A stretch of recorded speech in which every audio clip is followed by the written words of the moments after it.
오늘은 이 구원의 능력 두 번째 시간으로서 지난 시간에 이어서 또 다른 구원받은 자의 능력이 무엇인지를 한번 살펴보려고 합니다. 세계의 많은 젊은이들이 자신들의 재능과 꿈을 펼쳐보기 위해서 한 번쯤 나가고 싶어하는 이런 경연대회가, 유명한 미국의 이 경연대회가 하나 있습니다. 혹시 들어보셨어요?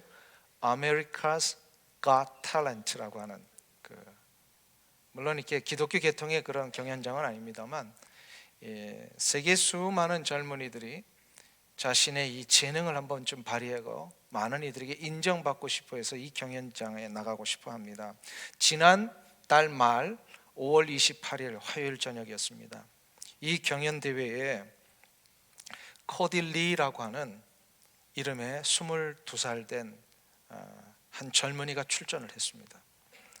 이 코디 리는 한인 아버지와 미국 어머니 사이에, 그러니까 백인 어머니 사이에 태어난 한인 3세로서 선천적인 시각 장애를 갖고 있었고 또 이 자폐를 가지고 있는 젊은이였습니다. 때문에 무대 위를 걸어 나올 때도 자신의 어머니의 이 안내를 받아서 손을 잡고 같이 나와야만 했습니다. 그날 이 코딜리는 A Song for You라고 하는, 당신을 위한 노래라고 하는, 물론 이 세상적인 노래입니다. 이 노래를 부를 때에 피아노 앞에서 피아노를 치면서 노래를 부르는데 얼마나 아름답고 감동적으로 이 노래를 불렀는지 몰라요. 결국 그 자리에서 많은 심판관을 통하여 거의 다 만장일치로 이 코디리는 챔피언이 될 수밖에 없다라고 하면서 그날의 챔피언에게 이렇게 눌러주는 골든 버저를 이렇게 탁 눌렀어요.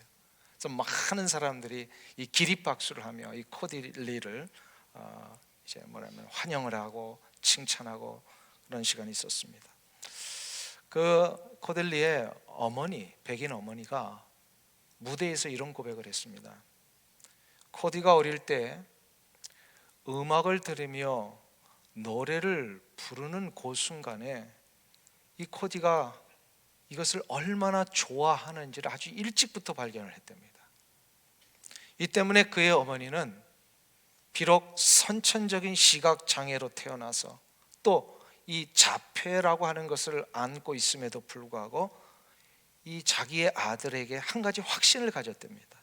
이 아이는 분명히 음악을 통해서 세상을 굳건하게 자기의 인생을 살아갈 수 있을 것이다 라고는 확신이 있었답니다. 이 확신 때문에 어머니는 아이에게 음악을 계속할 수 있도록 했고요. 이 아이는요, 음악 때문에 자폐라고 하는 자신의 이 한계로부터 뛰어나와서 많은 세상의 사람들에게 감동을 주는 지금 음악인이 되었습니다. 코디라는 이 젊은이는 비록 육체라고 하는, 육체의 자폐라고 하는 것을 가지고는 있지만 더 이상 자폐적인 삶을 살지는 않습니다. 자신 밖으로 나와서 다른 이들과 함께 음악으로 지금 소통하고 있기 때문에 그렇습니다.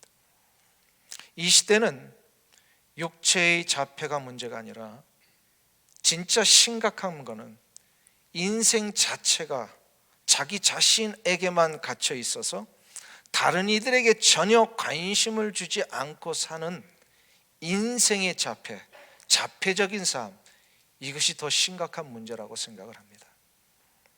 예수님 시대에 이러한 자폐적인 삶을 살았던 한 사람이 있었습니다. 그것이 바로 오늘 두 주째 살펴보게 될 삭개오라는 인물입니다. 삭개오는 오직 자기 자신에게만 관심을 갖고 살았던 사람입니다. 다른 이들에게는 전혀 관심이 없었습니다. 자기가 목적하는 바를 이루기 위하여 불도저처럼 그냥 한 방향으로만 끝까지 갔던 사람이에요. 어쩌 보면 이런 사람들이 우직하다라고 할 수도 있지만 문제는 뭐냐면 자기에게만 갇혀 있고요, 자기가 원하는 것만을 관심을 가졌습니다. 이 삭개오는 그래서 오직 한 가지에만 관심이 있었어요. 뭘까요? 우리 큰 소리로 삭개오는요 물질에만 관심이 있었어요. 그것도 어떻게 이것을 수단과 방법을 가리지 않고 모을 것인가. 가만 보면 자기 안에 물질을 모으는 것만을 이렇게 살았기 때문에 전혀 바깥의 사람들에 대해서 개의치 않았던 인생, 이 삭개오는요 어쩌면 자폐와 같은 인생을 살았던 거예요. 그런 이 삭개오가 오늘 본문에 의하면 어느 날 갑자기 이런 생각이 들었나 봐요. 문득 자기 앞만 보고 열심히 살아온 자신의 삶을 갑자기 멈춰서서 되돌아보니까 이게 무슨 의미가 있지? 내가 왜 이렇게 살았지? 라고 하는 생각이 들기를 시작을 했던 것 같아요. 이런 생각이 들면 대부분 어떤 문제가 일어납니까? 자기 내면에 만족이 되지 않습니다. 뭔가 열심히는 살았던 것 같은데 뭔가 그래서 한 가지를 위하여 최선을 다하여 노력해서 그거를 이루어 놓은 것 같은데 가만히 되돌아보니까 내 인생에 어떤 한 커다란 구멍이 뚫려 있는 거예요.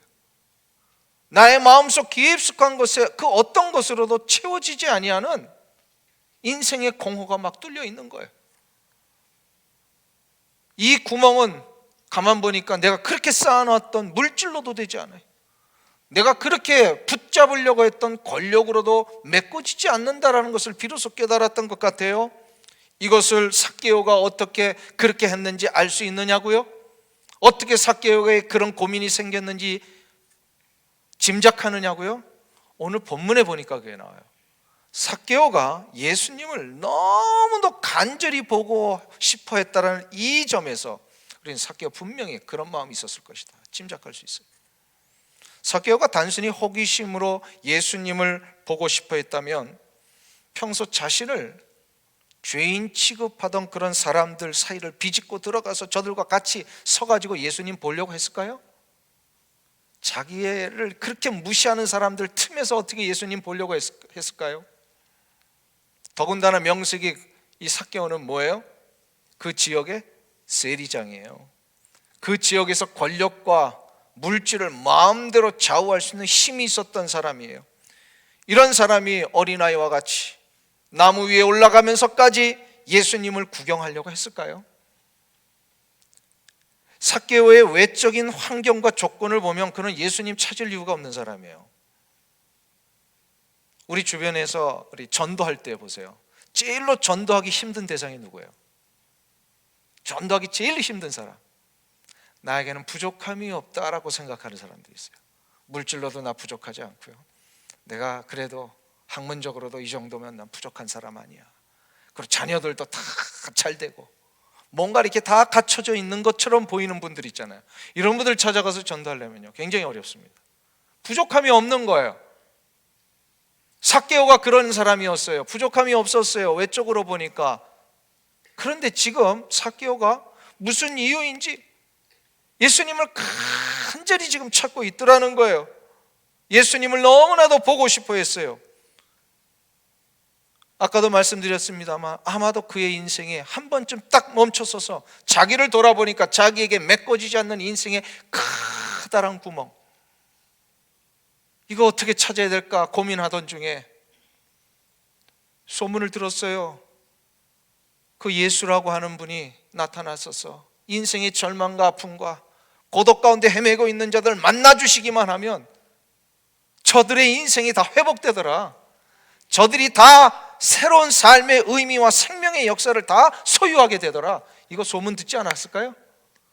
이 소문을 들었는데 그런 예수님이 자기 동네에 오신다는 걸 듣고 나서 그는요 한 번쯤 결단한 거예요. 내가 예수님 한번 만나와야 되겠다.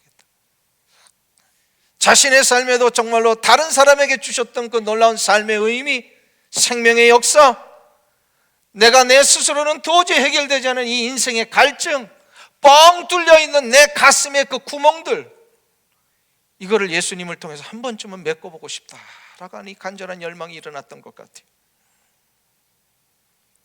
예수님께서 여리고에 들어오시자마자 나무 위에 올라가 있는 이 삭개오를 보시고 그의 영혼의 상태를 알고 계셨어요. 보신 거예요.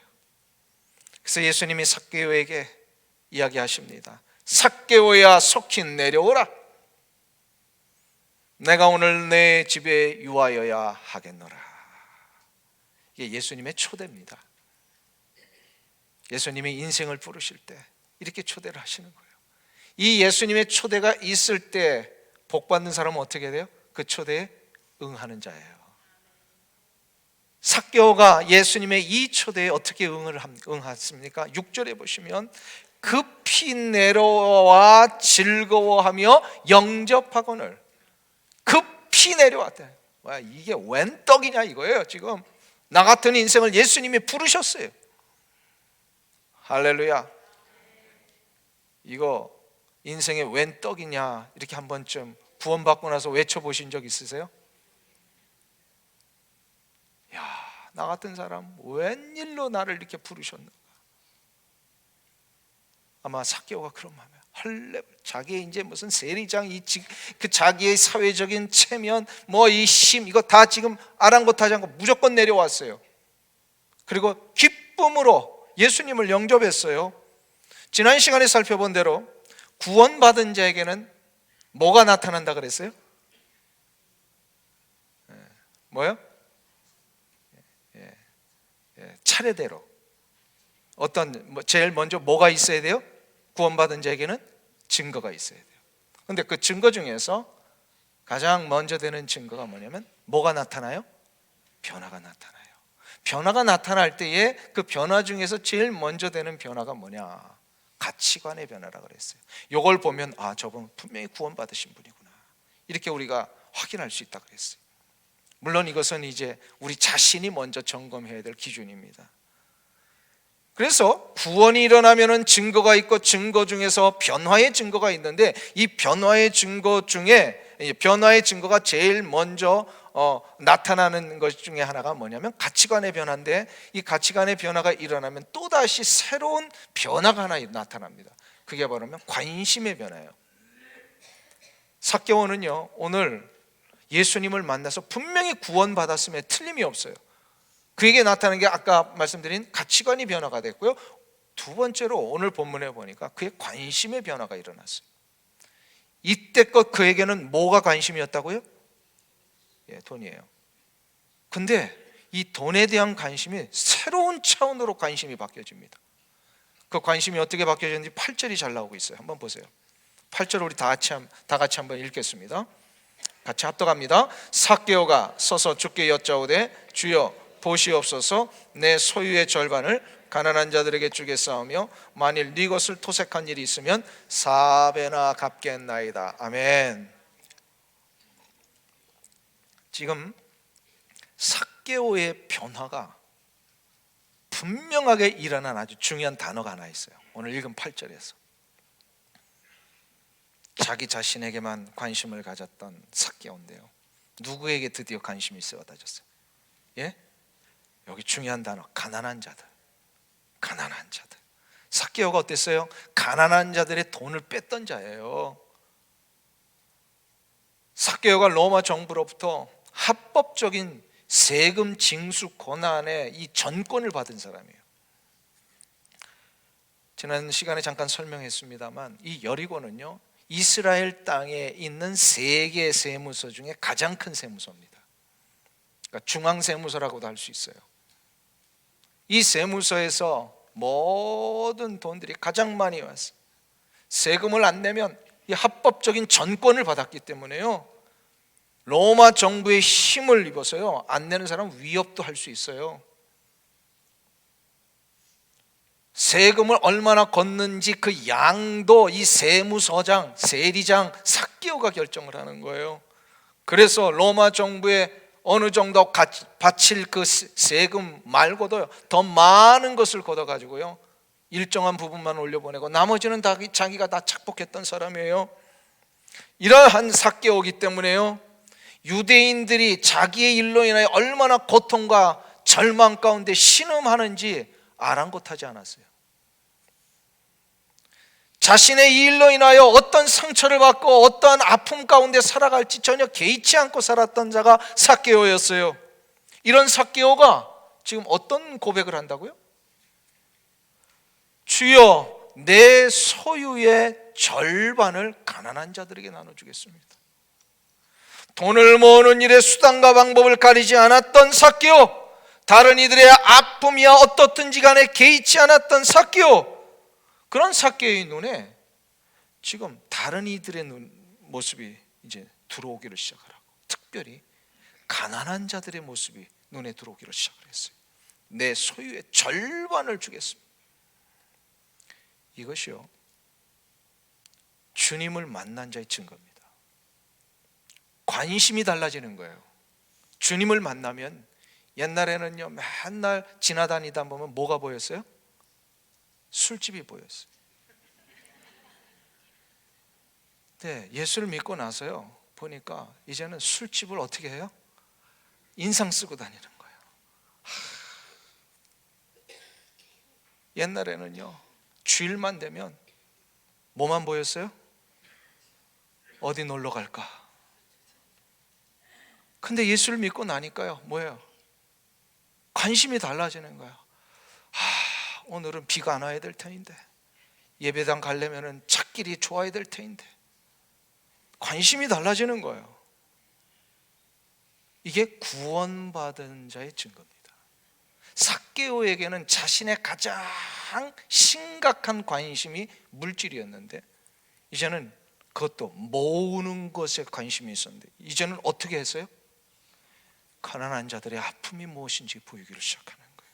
예수를 믿고 나니까 다른 이의 아픔이 보이고 다른 이의 고통이 느껴지기를 시작합니다. 그래서 전에 같으면 그냥 지나쳐 버릴 일도 한 번쯤 더 돌아보게 되고, 내 옆에 앉아서 같이 예배드리는 우리 김 집사님이 어떤 상태인가 자꾸 마음이 가기도 하고요. 옆에 앉아 계신 분이 지금 어떤 상태인지 아세요? 모르세요? 모르세요? 전혀 모르세요? 이거 좀 구원받은 자의 모습이 아니에요.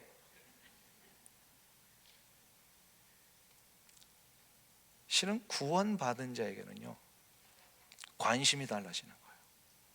나에게로 집중되었던 관심이 어떻게 된다고요? 내 밖에 있는 자들에게로 관심이 가기를 시작합니다. 이 변화 때문에요 참 많은 사람들이 감동을 받아요. 제가 우리 교회 소그룹 사역할 때 그 세미나 시간에 한번 전했던 간증인데요, 10수년 전에 휴스턴 지역에 이제 사역이 있어서 갔다가 그 교회 목사님으로부터 들은 이야기예요. 그 교회 처음 나오신 여자 성도님 중에 이민 생활을 이제 아주 힘겹게 시작하신 분이 계셨어요. 힘들게 이민 생활 시작하신 우리 모든 분들이 다 그러하셨듯이요, 처음에 이민 생활하면 어때요? 다른 사람 신경 쓸 겨를이 없습니다. 그냥 내가 이 이민자로서 다시 한번 이렇게 일어나는 이것이 너무나도 절박했기에 우리 가족 신경 쓰기도 바쁜데 다른 사람들은 어떻게 신경 씁니까? 그러던 그가 한국에서 예수를 믿지 않고 이제 이민자로 교회 나오니까 뭐 교회를 처음에는 그냥 다녔죠. 근데 교회를 다니다 보니까 점점 예배 가운데 은혜를 받다 보니까 하나님을 만나게 된 거예요. 예수 그리스도 안에서 이분이요 진정으로 거듭나는 체험을 하게 되었어요. 구원의 확신이 생겼어요. 예수님을 만난 이후에. 그래서 한 가지 그에게 놀라운 변화가 하나 일어났는데, 보니까 자기만 어렵게 사는 줄 알았는데 자기보다 더 어렵게 사는 사람들이 있다는 게 눈에 보이기를 시작을 한 거예요. 그러던 어느 날 자신의 구역에 새로 이민 온 젊은 부부가 있었답니다. 자기가 사는 동네 한 아파트 2층에 이사를 왔다기에 한번 가보았는데요, 우리 이민 초기에 다 어떻게 사셨어요? 제대로 된 침대도 하나 없이, 밥도 식탁도 없이 먹는 그런 시절들이 있으셨잖아요. 그런 것처럼 이 젊은 부부가 이민 와서 아마 그 아파트 2층에서 그렇게 생활을 시작을 했던 것 같아요. 가면가 너무 마음이 아팠어요. 이 여집사님이 그래서 그 다음 날부터 매일 한 번씩 들리기를 시작을 합니다. 들릴 때마다 뭘 하나씩 갖다 주는 거예요. 가만 보니까 벽에 아무것도 안 걸려 있더래요. 그래서 액자도 하나 갖다 걸어주고, 너무 방이 이렇게 우중충하게 생활을 하더래요. 그래가지고 전기 스탠드도 갖다 주고, 밥을 먹는 시간에 갑자기 가보니까 이 밥 먹는데 뭐 이렇게 그릇도 제대로 없이요 막 이렇게 먹고 있는, 그래서 그릇도 갖다 주고 막 이러면서 조금씩 이제 생활을 잘 정착할 수 있도록 돕기를 시작을 했어요.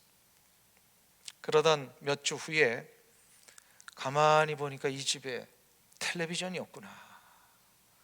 그래가지고 자기 집에 돌아가서 이 고등학교 건장한 아들을 시켜가지고요, 우리 저기 남아있는 저 텔레비전 하나 들고 와라. 옛날에는 10여 년 전이니까요, 텔레비전이 다 어떤 텔레비전이에요? 이 뒤가 이만큼 나와 있는 이 무거운 텔레비전이잖아요.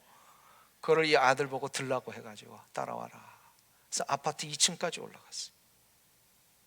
그래가지고 그 새로 이민 온 그 젊은 부부 아파트 거실에다가 이 텔레비전을 아들이 탁 내려놓고 나서 갑자기 아들이 이렇게 둘러본 후에 이런 얘기를 했답니다. 엄마, 왜 우리 집 물건이 여기 나와 있는 거예요? 그러더래요. 알고 봤더니 이 여집사님이 새로 젊은 부부가 이사 왔는데 뭔가를 갖다 주고는 싶은데 이 집사님 가정도 여유가 없는 거예요. 뭘 새로 사다 주기는. 그러니까 자기 집 벽에 걸려있던 액자 뜯어다가 그 새로운 집에 갖다 주고, 자기 집에 있던 스탠드 들어다가 그 젊은 집에 갖다 주고, 이러면서 이제 그 가정을 섬긴 거예요. 이 여집사님의 섬김 때문에 새로운 부부가 정말 놀랍게 감사함으로 이민생활에 정착을 시작을 했답니다. 이거를 예배 시간에 그 목사님이요 간증을 하시는데 우시더라고요. 이런 여집사님 같은 섬김이 있었기에 우리 교회가 이렇게 풍성해질 수 있었고, 그런 섬김 때문에 위로를 받은 새로운 가정들이 정착할 수 있었습니다. 그러면서 눈물로 간증을 하시더라고요. 제가 그걸 들으면서 구원받은 자에게는 달라지는 게 하나 있구나. 뭐가 달라진다고요? 관심이 달라지는 거예요. 구원받은 자에게는 모든 관심이 자기에게 있었어요. 내가 어떻게 뭘 해볼까? 내가 어떻게 이것을 위하여서 어떻게 제대로 일어나 볼까? 라고 하는 관심이었는데요, 진짜 구원받고 나서 보니까 나의 관심이요, 저분에게 뭐가 필요할까? 저분을 세워주기 위해서 내가 어떻게 해야 될까? 저분이 신앙으로 하나님 앞에 나아가기 위해서 내가 어떤 말을 해줘야 될까? 오늘 저 정문에서 처음 나오는 것처럼 보이는 저분이 오시는데 내가 가서 저분에게 어떻게 악수하며 무슨 인사를 해줄까? 이게 구원받은 자의 모습입니다. 관심이 달라지는 거예요. 이제는 관심이. 인생도 다 같은 인생이 아니더라고요. 겉으로는 멀쩡하게 살고 있는 것 같지만 자기의 자신에게만 갇혀서 자기만을 생각하며 자기에게만 집중하며 사는 인생들이 있어요. 그런 인생을 뭐라고 부르는지 아세요? 자폐 인생입니다. 아까도 말씀드렸죠. 육체의 자폐가 문제가 아닙니다. 진짜 문제는요, 인생이 자기 안에만 갇혀서 자폐와 같은 인생을 사는 사람들이 더 문제예요. 그러면 이 문제를 어떻게 해결할 수 있느냐? 이 문제를 어떻게 할 수 있느냐? 특별히 예수를 믿었다라고 하면서도 자기 자신에게만 갇혀 있는 분들이 우리 주변에 있을까요, 없을까요? 자기에게만 갇혀 사는 분들이 있을까요, 없을까요? 있는 정도가 아니라 굉장히 많습니다. 많아요. 왜 예수를 믿는다 하면서도 자기에게만 갇혀 있을까요? 그는 바로 구원받은 이후에 계속해서 경험해야 할 구원받은 자의 풍성한 축복을 누리지 못했기 때문에 그래요. 이거를 우리는 다른 말로 영적인 마음의 문이 아직도 열리지 않았기 때문이다 라고도 얘기를 합니다. 이게 열리지 않으면요, 자꾸 다른 이에게로 관심을 쏟아야 되는데 그렇지 못하게 돼요. 그럼 이 문제를 해결하는 방법이 뭐냐? 아까 말씀드려서 구원은 받았는데도 마음의 문이 닫혀 있어요. 마음의 문이 요한계시록에도 보면 예수님이 내가 문에 서서 두드리노니 내 음성을 듣고 문을 열면 내가 그에게로 들어가 그와 더불어 함께 먹으리라 말씀하셨잖아요. 근데 이게 예수 믿는 사람들에게 하신 말씀이에요. 문을 다 닫아놨어요. 그렇기 때문에 이 문제를 해결했는데 문을 여는 방법을 우리가 생각을 했는데 무슨 방법이냐? 그럼 바로 하나님과 영적인 생명의 교제가 계속해서 시작되게 됩니다. 하나님과의 영적인 생명의 교제가 시작이 되면 어떤 일이 일어나냐? 내 마음에 열릴 뿐만 아니라 이 열려진 마음에 하나님이 특별히 부어주시는 은혜가 하나 있습니다. 내 마음의 문이 열리면 특별히 은혜가 하나 있어요. 그 은혜라고 하는 것은 뭐냐면 성령님을 통하여서 우리의 마음속에 하나님이 우리로 하여금 마땅히 생각하기를 원하시는 부분, 느끼기를 원하시는 그 부분을 할 수 있도록 우리의 마음에 하나님의 원하시는 것을 부어주십니다.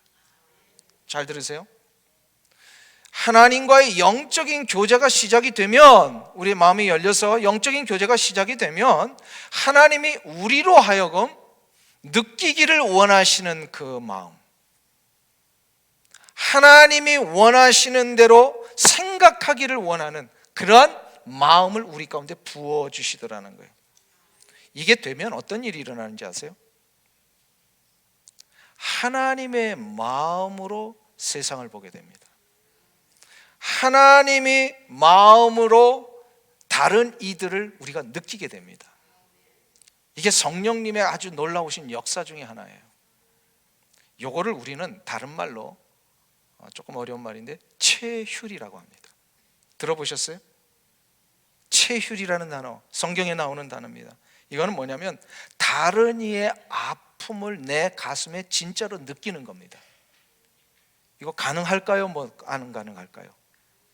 예를 들어서 이런 거죠. 여러분들 자녀들을 키우셨을 때 자녀들이 너무 막 열병이 나고 아파하고 막 힘들어하잖아요. 그러면 어떤 마음이 드세요? 부모에게? 아이가 아파하는 것이 이 부모에게 느껴지는 거예요. 이게 체휼이에요. 요 체휼. 근데 요거를 우리 자녀들에게만 해당되는 게 아니라 다른 이들에게도 이것이 된다는 거예요. 어떤 역사가 있으면 하나님과 나와의 영적인 교제가 이루어지면 하나님께서 성령님을 통하여 이 마음을 부어주시기 때문에 이것이 되면 두 가지의 능력이 나타납니다. 두 가지의 능력. 첫 번째로 체휼하는 나 때문에 다른 상대방이요 진정한 위로를 얻고 회복이 시작이 됩니다. 요즘 상담학에서 가장 중요하게 여기는 것이요 공감입니다. 그러니까 유능한 상담자, 옛날 같으면요 아주 그냥 아카데미컬하게 정신분석학적으로 그의 삶의 문제들을 착착착착 분석해주고 패밀리 백그라운드가 뭔지 거기에서 원인을 찾아주고 이런 사람을 굉장히 유능한 상담자라고 했습니다. 근데 요즘은 조금 달라지고 있어요. 상담이 실은 분석하고 진단해 주는 것으로 해결되는 게 아니더라는 걸 아세요. 일단은 상담 받으면 뭐 해야 돼요? 회복이 돼야 되잖아요. 근데 회복이 되려면 어떻게 해야 돼요? 요즘 새롭게 대두되는 게 공감입니다. 왜냐하면 누군가가 문제를 가지고 이 상담자에게 찾아왔을 때 이 상담자가요 그분의 아픔을 귀를 기울여서 끝까지 들어주는 거예요. 잘 들어주고요. 잘 들어줄 뿐만 아니라 마음을 다하여서 공감을 해주는 거예요. 그래서 이 요즘 인기 있고 많은 유능하다라고 하는 상담자들 보면요 손부터 잡아준대요. 찾아온 사람 손부터 잡아주고요 그분이 이야기할 때 같이 울어준대요. 이거를 세상에서는요 공감이다라고 얘기하는데 실은 이 공감은요 성경에서부터 시작된 개념이에요. 그 공감의 가장 완전하신 모델이 누군지 아세요? 예수님이세요. 예수님이 공생의 사역을 하실 때마다 가는 곳에 많은 사람들을 보시고 사람들을 보실 때마다 어떻게 여기셨다? 예수님이 가시는 곳마다 사람들을 보시고 어떻게 여기셨다고 표현되어 있어요? 측은히 여기셨더라, 민망히 여기셨더라, 불쌍히 여기셨더라. 요 단어들이요 다 똑같은 헬라어를 쓰고 있어요. 성경에 보면 프랭콜레조마이라고 하는 아주 특별한 용어인데 이거는 의학 용어예요. 프랭콜레조마이라고 하는 것은 무슨 뜻이냐면요, 창자가 끊어지는 고통을 얘기를 해요. 창자가 끊어. 예수님께서 누군가를 이렇게 바라보셨을 때 측은히 여기셨더라, 불쌍히 여기셨더라 해서는요, 예수님이 그냥 안 됐다 이런 게 아니에요. 어떻게 하면 좋지? 이런 어떤 그 겉으로만 안 된 척하는 게 아니란 말이에요. 예수님이 누군가를 측은히 여기셨다라고 하는 건요, 창자가 끊어지는 고통을 같이 감당을 하셨어요. 창자가 끊어진, 이게 바로 체휼이고 이것이 바로 예수님이 우리를 향하신 마음의 자세이셨어요. 혹시 창자가 끊어지는 고통을 다른 사람 일 때문에 느껴보신 적 있으세요? 우리 옛날에 6.25 갓 지나고 나서 한국 사회에 아주 유행했던 가요가 하나 있습니다. 단장의 미아리 고개 들어보셨어요? 그 6.25의 아픔과 그 고난의 이 서름을 이제 담아서 만든 굉장히 유행했다고 합니다. 단장의 미아리 고개. 미아리만 생각하면 이 인민군과 국군이 싸우다가 우리의 가족들 잡혀가기도 하고 죽기도 하고 그거만 보면 자꾸 그런 생각이 나는 거예요. 근데 왜 그게 단장의 미아리 고개냐? 단장이 무슨 뜻이죠? 예, 창자가 끊어지는다라는 뜻이. 창자가 끊어지는 것과 같은 고통이 수반되는 그 현장, 이게 정확하게 말하면 치유리라는 얘기예요.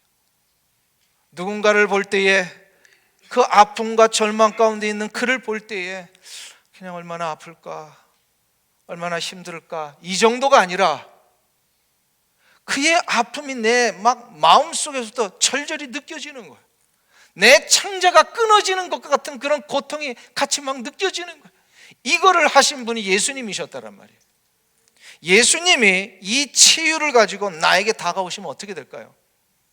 나의 지금 절망과 아픔, 어느 누구도 이 문제를 해결해 주지 못하는 인생에 정말로 이르다가 내가 주저앉아 버리는 것 아닐까라고 하는 이 절망감 속에 있을 때에 주님이 나에게 찾아오셔서 어떻게 하시는 거예요?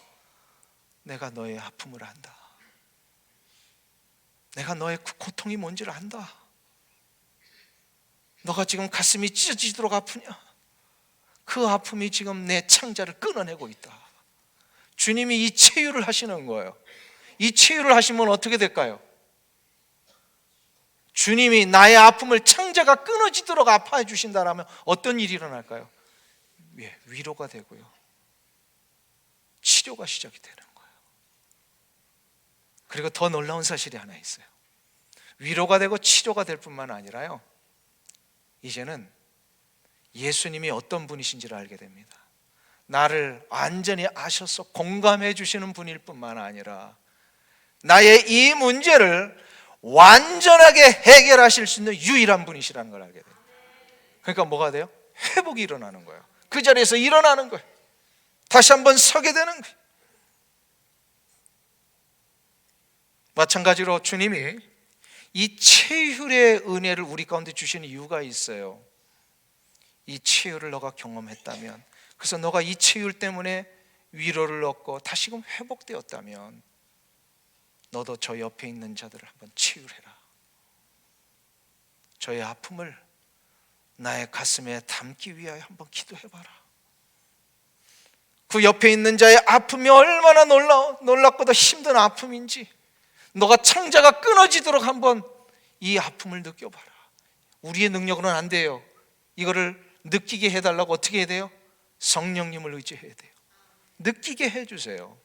그래서 누군가를 향하여서 이 치유의 역사로 우리가 나가는 가장 좋은, 여러 방법 중에 가장 좋은 방법이 뭐냐면 중보기도입니다. 중보기도. 저는 중보기도 사역을 굉장히 많이 해왔습니다. 우리 교회에서도 지금 많은 분들이 중보기도 사역을 하시잖아요. 그런데 중보기도가 거의 100% 응답되는 경우가 어떤 경우냐면요, 누군가의 아픔을 내 아픔으로 가지고 와가지고요, 정말 창자가 끊어지는 것과 같은 아픔을 가지고 하나님 앞에 그를 위해 기도할 때 하나님이 금방 들으시더라고요. 금방 들으세요. 혹시 여러분의 기도의 제목 가운데 누군가를 위해 기도하고 계십니까? 자녀를 위해서, 혹은 가족의 구원을 위해서, 혹은 여러분의 가장 가까운 친지들을 위해서 누군가를 기도하고 계세요? 그럴 때 그냥 기도의 제목만을 이렇게 딜리버리 하는 정도가 아니라 그 기도의 제목 속에 담겨 있는 그의 상황과 아픔을 내 가슴 속에 느끼면서, 하나님, 이런 아픔이 있답니다. 하나님, 저 영혼을 만져 주시옵소서. 이 최후를 담은 중보의 기도로 올 때 하나님은요, 그 기도를 응답하시더라고요. 한번 해보세요.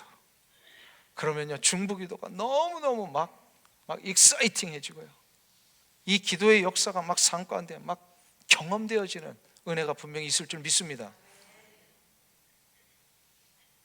내가 받은 치유를, 이제는 누군가를 치유하며 나갈 때 가장 좋은 방법이 중보기도다. 누군가를 하면요, 그래서 이 치유의 기도를 하면요, 그분의 위로가 시작이 돼요. 그분에게. 그리고 그분에게 위로가 시작이 되면 그분 역시도 이제 주님을 붙들기 때문에 그의 삶에서 일어나게 되는 줄로 믿습니다. 아멘. 그래서 치유이 굉장히 중요하다. 그래요. 또 한 가지, 두 번째로 치유하는 자들에게는 어떤 능력이 시작이 되냐? 하나님을 향하여 교제가 시작이 된다 그랬잖아요. 교제가 시작이 되면 어떤 일이냐면 하나님을 영적으로 더 가까이 나가게 됩니다. 영적으로 더 가까이 나가게 되면 내 삶에 생각하지도 못한 새로운 기쁨과 평안이 일어나게 돼 있어요. 어제 토요일에 제 입가에 계속 맴도는 찬송이 하나 있었습니다. 한동안 아주 오래전에 우리 교회 새벽 기도 시간에도 들려줬던 찬송인데요, 하나님께로 더 가까이 갑니다.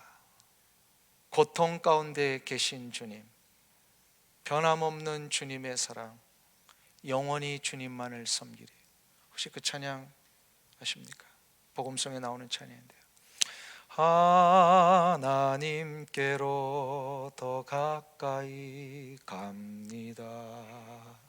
고통 가운데 계신 주님, 변함없는 주님의 크신 사랑, 영원히 주님만을 섬기리. 아주 짧은 찬양입니다. 이 찬양을 부르면서 인생의 고통과 절망 속에서 주님의 진정한 위로와 평강을 경험했던 한 자매가 떠올랐습니다. 아주 수년 전에 우리 교회 수요일에 오셔서 자신의 삶에 하나님이 얼마나 놀라운 은총을 부어주시니 간증했던 이지선 자매입니다. 혹시 한 번쯤 들어보셨나요? 이화여대 4학년 재학 중에 밤늦게 도서관에서 공부를 하다가 오빠의 차를 이용해서 집으로 돌아가던 길에 동네 어귀에서 사거리에 빨간 불에 대기를 하고 있다가 뒤에서 음주운전하는 자가 뒤에서 그냥 스탑 사인 없이 그냥 들이받아 가지고요, 그 차가 전복이 되고 불이 났어요. 이 때문에 운전하던 오빠가 뛰어나쳐 보니까 뒤에 타고 있던 자기 동생이요, 정신을 잃고 그냥 차 안에 갇혀 있는 거예요. 불에 타버렸어요.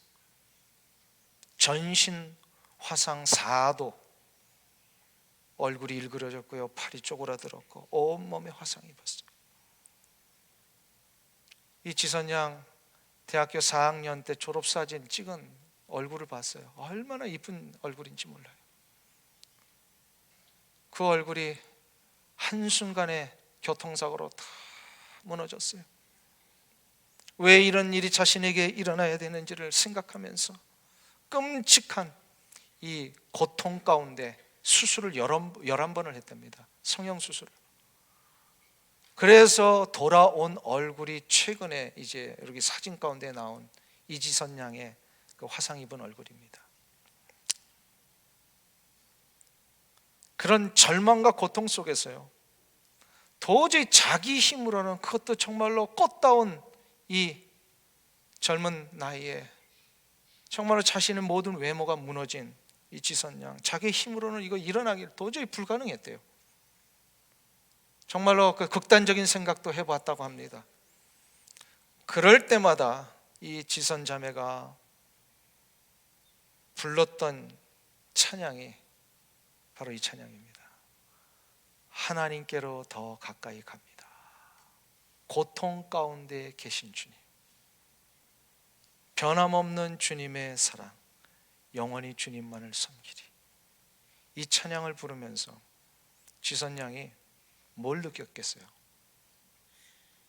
주님의 치유입니다. 내가 이 고통 가운데 이렇게 절망하며 부르짖는 이 아픔을 주님께서 창자가 끊어지는 아픔으로 나의 아픔을 함께 하고 계시다라고 하는 거예요. 요거를 깨닫고 나니까 마음에 담대함이 시작이 되더래요. 주님이 내 아의 이 상황과 아픔을 아시는구나.